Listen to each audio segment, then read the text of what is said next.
aspect of what? Attached detachment, as some people on your planet have put it. Attached detachment.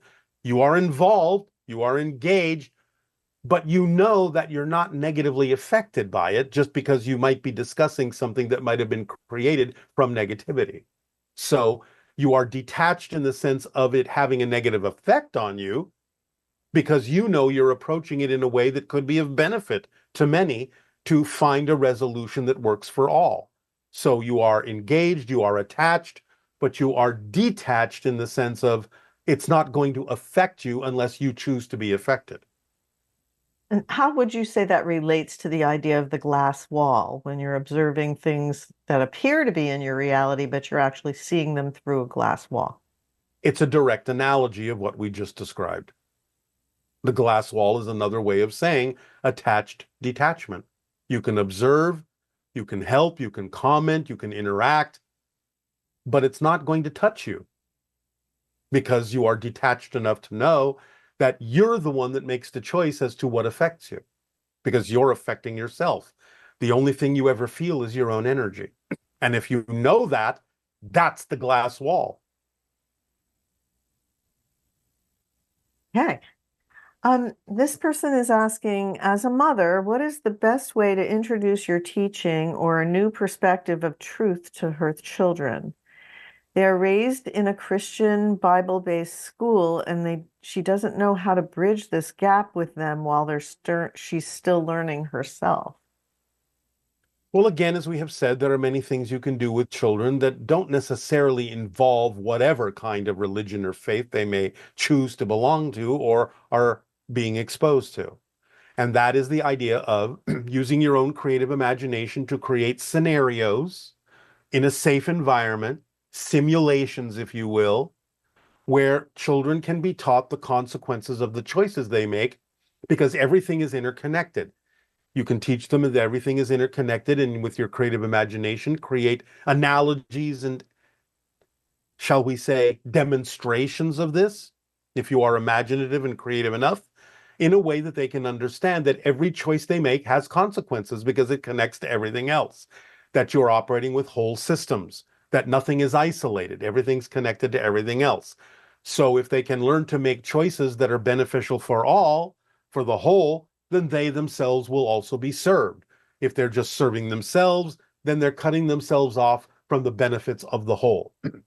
Teach them that they are as powerful as they need to be to attract whatever they truly need in life without having to hurt themselves or anyone else in order to attract that, in order to get what they need. You can teach them the formula in general in whatever terms and language they are willing to understand, and just make sure that anything that you believe is necessary for them to thrive in physical reality as a lesson is adapted to their excitement rather than trying to adapt their excitement to the lesson. Those things can allow them to mature into adults regardless of whatever ideas of spirituality, faith, religion, what have you, they may hold on to, because some of those things can serve them in positive ways if they use them that way. But the idea is to know that they are self-empowered beings who can grow up into mature, constructive, and positive adults that will benefit society and benefit themselves by understanding the consequences of the choices that they make, and therefore making beneficial and positive choices for themselves and for society. Okay, and this person is a teacher of 10 and 11-year-old students and wants to know if these children are really a new species and what exactly does that mean? It means their DNA alteration is slightly different from your DNA configuration, generally speaking. It means they have more access to more of who they are as a soul. It means they can demonstrate more and different abilities than past generations were capable of doing because the DNA arrangement that they came through with allows them to tap into higher frequency information and energies than past generations were capable of doing. And in that sense, they are a different species. And this person is a member of a Reddit group for experiencers, and the person who leads that group is associated with Stephen Greer. And it seems very legit and conscientious. And The thought is that many of the people who have experienced encounters with ETs are what is called neurodivergent. Like in a room of 100 experiencers, 90% of them will either be autistic or have ADHD or both.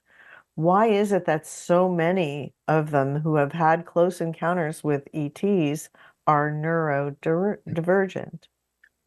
Because the soul knew that coming into physical reality would require an alteration of their focus so that they could, in a sense, not be so subjected to the general consensus reality and therefore would have attributes that would make them more open to receiving higher frequency information from different dimensional realms, therefore acting as a model or a symbol or a representation of what exists in all Homo sapiens that can open up and allow them to experience open contact more easily and more readily.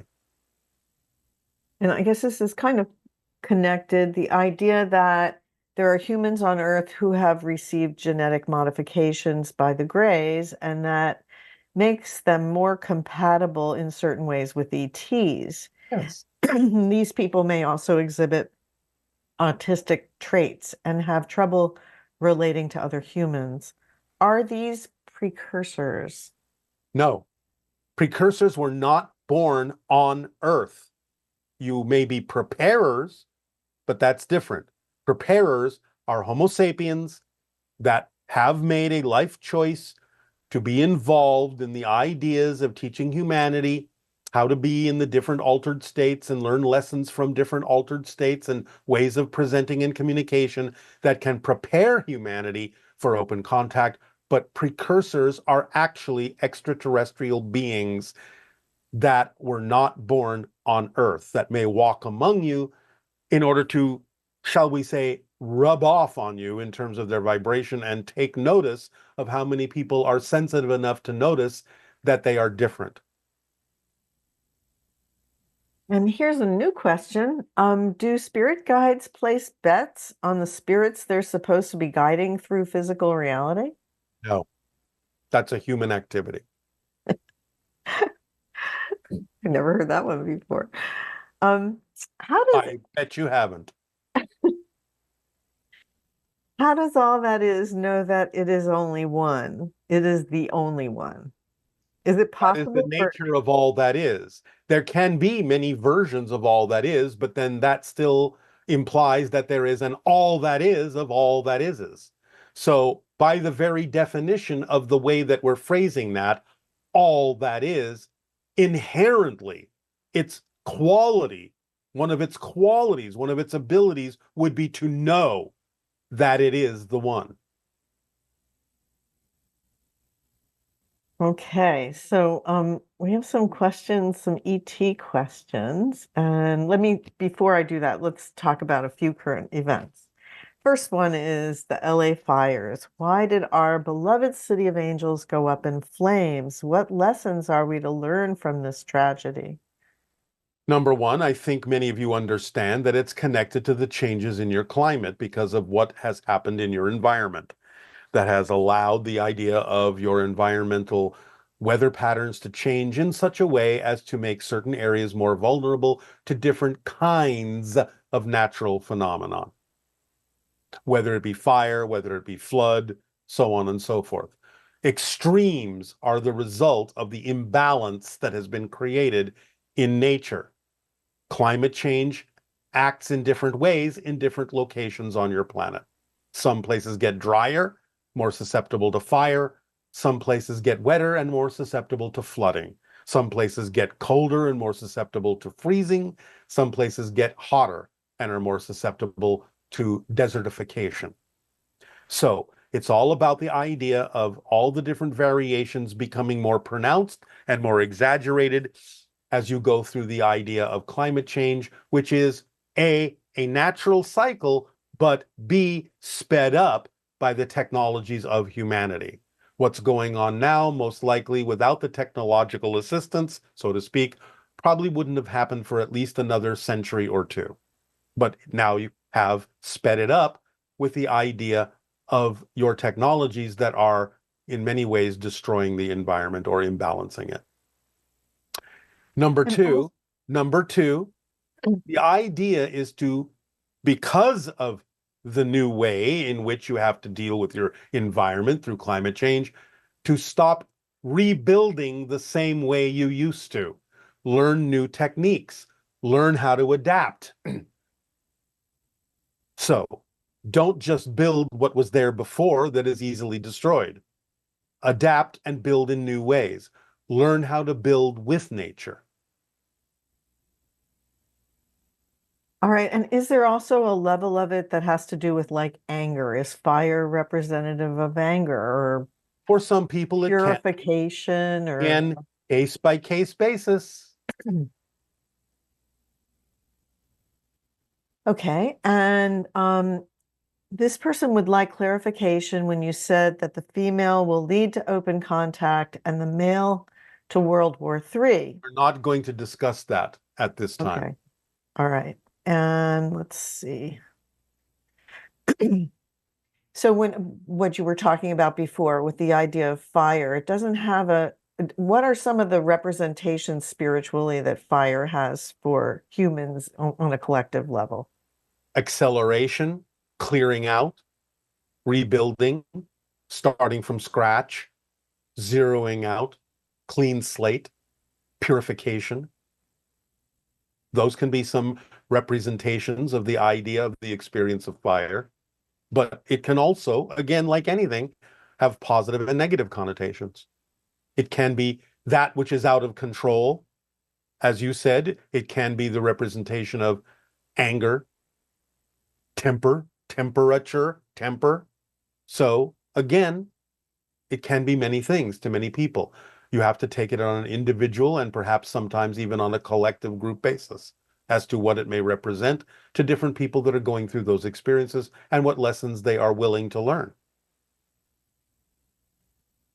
Okay. And are there humans who have directly and extensively interacted with mantis beings and co-created hybrid children with them? No. And can, Interacted with mantis beings, yes. Created hybrid children with them, no. That is not the function of the mantis being to be involved in the hybridization agenda in that way. They are the overseers of it. They are not participating in it in the way that the Greys are.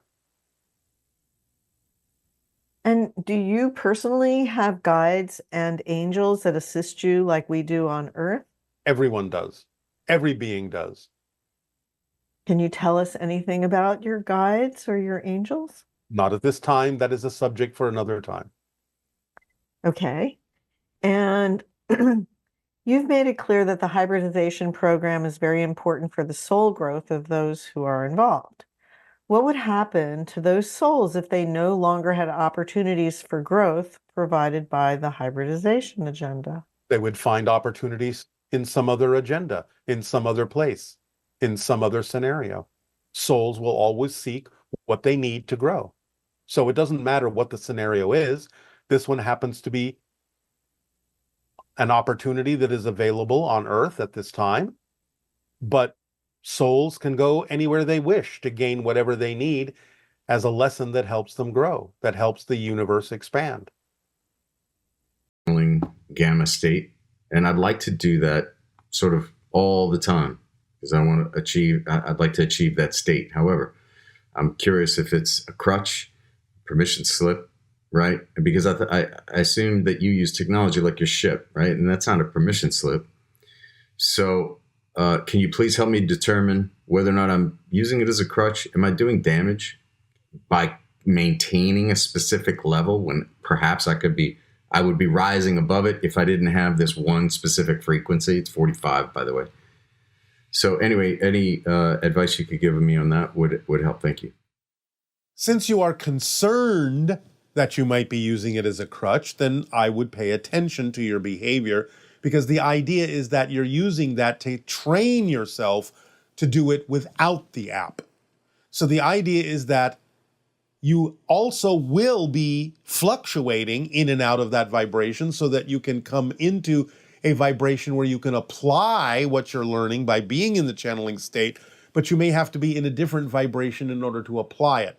Until such time as you allow yourself to operate on a frequency where it is automatic that you will remain in that high state. So you can use the app as a training mechanism to allow you to become more comfortable and familiar with remaining in that state on your own without the app. If you constantly feel that you cannot do that without the app, then yes, it can become a crutch. And it won't allow you to necessarily go into any other state that you need to go into to apply what you've learned in that state into your physical reality, because you cannot always maintain that state when applying lessons in your physical reality necessarily.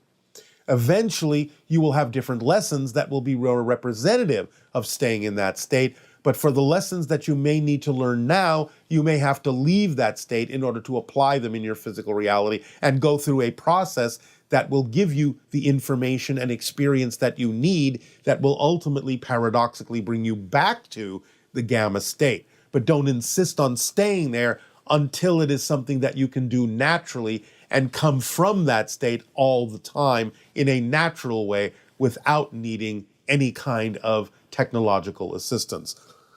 Our ships, yes, are not exactly permission slips. They are, to coin a phrase, permission ships. They are representative of manifestation of our own higher mind to which we are inexorably linked and therefore telepathically in touch with all the time. But that's our reality. It's where we've evolved to. Humanity is not there yet, but you are practicing the things that can bring you there at some point. So again, in your recognition that it could become a crutch, you are being aware of the possibility that you may not necessarily always use it in a positive way. So allow yourself to go with the flow that synchronicity will bring about to show you when it is appropriate to use it, and when you can allow yourself to receive the training that the app gives you to learn how to become that state on its own in a natural way, which again, in a sense, is why we delivered the formula to you. If you want to look at the formula as a kind of app, you can.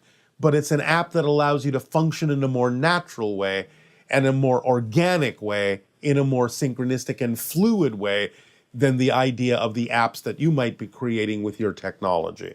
Not that you can't use them, not that they're invalid, but the formula, in a sense, is the ultimate organic app for what you seek. Hi, Bashar. It's really exciting to communicate with you in this way. Good day, good day. It is exciting for us as well. So my first question is about astral activities and what people are doing together in preparation for contact on the higher levels. I had a really, really lucid dream where I was going into some sort of courtyard and I was with lots of people from all walks of life, such as doctors, some politicians, some religious people, farmers even, literally every walk of life. And I remember sort of standing next to somebody and asking and saying to them, wow, with these sorts of people here, we're really going to make some progress moving forward towards contact. I was just wondering if you could share your reflection on that experience and kind of where we are at the moment. All right. Understand, of course, as we have said, in spirit, before you incarnate, you plan out, generally speaking, and sometimes very specifically, your physical life path. But your physical life path is intertwined with all other life paths. So in astral form, many times you will reconnect with all of the others who you have agreed to intertwine with in their life paths with yours, and you will assess what is going on. You will allow yourself to congregate in a way so that you can allow yourselves to adjust your energies and frequencies to make sure that the life path blueprints you have all agreed shall unfold in physical reality, are still moving forward in that way. Agree to make whatever adjustments energetically or physiologically are necessary in your blueprint for the things to unfold as you have all concurred and agreed that they shall. So many times in astral form, you will have these so-called conclaves to make sure you are all still moving forward together, that everything is coherent and cohesive, and it will unfold in physical reality and manifest in physical reality as you all intended. That is what is going on in that case. Thank you so much for that clarification. Yes. My next question is about step 2 of the social experiment. One of the aspects talked about is meditation. So I've been sort of really enjoying getting into sort of doing about an hour or 45 minutes a day of meditation, sometimes more. And what I've started to discover is an energy that comes down through either my crown or the pituitary gland. And it's almost like a quasi-physical energy, it feels like, and it kind of filters down into my head and makes me feel very deeply relaxed, and also seems to emphasize my psychic abilities and things I can pick up and visions and that kind of thing. Yes. When we with this sort of experience, sometimes I can get, it almost feels like a hole is opening up in the center of my head, and my consciousness is kind of getting pulled sometimes towards other consciousness. Could you just help me understand what's happening? All right. Again, remember, your physical self exists at the center of your soul. It's like you are an energy sphere, that is your soul, and you have certain vibrational patterns that condense in the center of the soul to create this little crystalline solidified version of those energy patterns that you represent as the physical personality. So when you do things that allow you to be back in touch with the vibration of your greater self, your higher mind, your soul, spirit, same thing, you feel it as an energy coming down into you because that's how you relate to the idea of physical reality, as above, so below. But what's really happening is you are expanding and softening the idea of that concentration of yourself as a physical personality, and starting to soften and expand back toward the idea of the soul. And so it does feel like the opening of a hole, because you are expanding, you're opening up, you're allowing more of your soul to express itself through the physical personality, through the physical form. That's what you're experiencing, is the expansion of your bandwidth, the expansion of your energy, expressing more of who you are as a soul, so that you can use and apply it in your physical reality in more effective and synchronistic ways. So when we move forward and our vibration increases, and let's say hypothetically we're at a time in the future where we're having the beginnings of contact, will that sort of state of being and those sorts of feelings be much more sort of stable and in place during each of our days, kind of thing? Something we'd be used to? Yes, you'll get used to it. Right. Okay. Well, thank you so much for clarifying everything today. It is our passion and our pleasure. We thank you for the co-creation. Aveo. Good day. Too. Hello, Bashar. I've got a quick question. I do have a real reality in my physical life, and I do have a parallel reality in my mind, which also exists from time to time with another person, let's say. So my question is, how can I change my realities, my delusional reality? How can I bring it, and can I bring it into my real reality to substitute one into another one? Is that possible? Thank you. You may be picking up on the idea of something on your life path that will manifest at some point in the future. But again, the idea is you will not manifest anything from a parallel reality that isn't relevant for the life path that you chose. It might be symbolic of your ability to be more of yourself, as opposed to actually attracting a manifestation of a parallel reality. It might be simply something you're using to inspire you to do so. But again, if it is part of your life path that you planned out as a soul, then ultimately you may be using the idea of tapping into a parallel reality to strengthen and reinforce your capability to manifest what you have already planned out as a blueprint for your life path here, to become your version of what that person in that parallel reality represents to you energetically.